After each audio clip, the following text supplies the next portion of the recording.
Video number 24. So let's do the same thing, but with our left hand, the left hand part of the Mozart piece.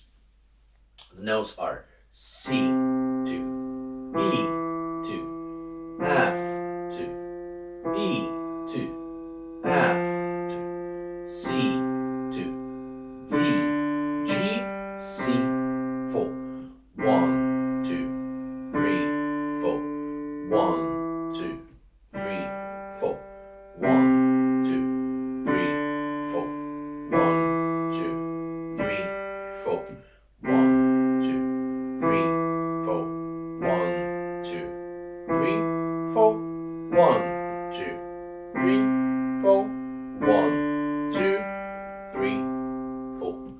That's how the left hand of this piece should be.